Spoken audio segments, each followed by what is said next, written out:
Oh, what is up, YouTube? G3 Iron here, and as you can see, this is my day 3 update, and we've made it to Blood Aqueducts. That's where we're at. Consecrated Path is absolutely OP. It's AoE Flicker Strike. Like, combining this with Herald of Purity is incredible. When you've got a pack of enemies, they just line up, and you just keep jumping from enemy to enemy, and down goes the pack, and you don't even need to use your movement skill.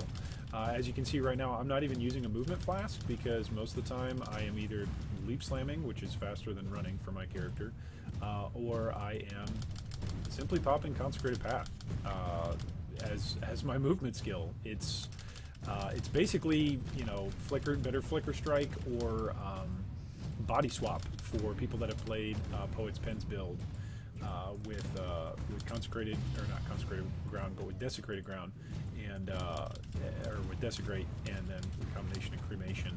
It's just great, like, to be able to jump around and land right in front of your enemies and do an AoE slap right in front of them is fantastic, regardless of what's going on. The quality of life on this thing is fantastic for melee users, for melee attack-based users, and it's when you combine it with the Herald of Purity to give you the Sentinels as well, it's pretty great. I'll show you here a little trick that somebody had shared on Reddit yesterday. I wasn't able to play that much yesterday, so I was reading a lot on my phone.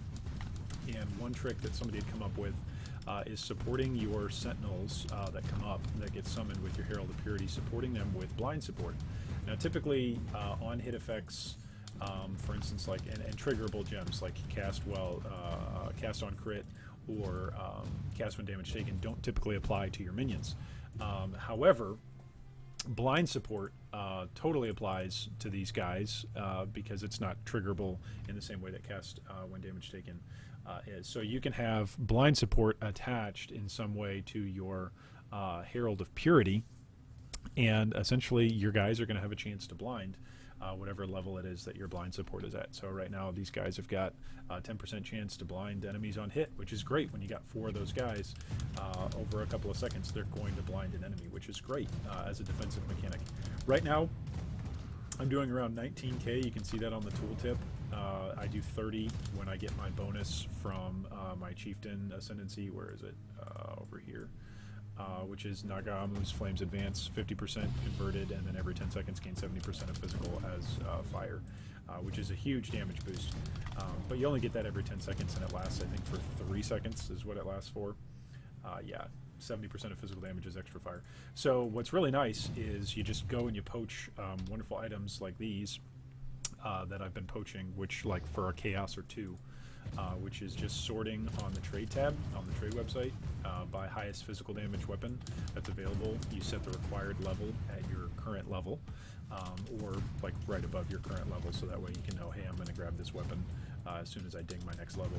And you just sort by highest physical DPS, and then you know, hey, I'm getting a great weapon. And it may not even have a bunch of extra mods on it. It may not be great in terms of its attack speed, but for Consecrated Path, attack speed really doesn't matter because you're traveling so much. So as soon as you slam that ground, there's no cooldown, so it's just your attack speed that's capping you. So yes, attack speed is nice, I guess, if you want to cast it more often, but most of the time, as you can see, I'm blowing up the pack before I could cast it a second time, even if I had more attack speed. Like, so a second more of attack speed wouldn't really even matter because there's no packs to jump to. So it's just a fantastic movement and damaging AoE clear skill that does the job with a high physical DPS weapon. And you don't even need to be Chieftain to do this. I'm just saying the reason why it works out for me is because of all the fire damage.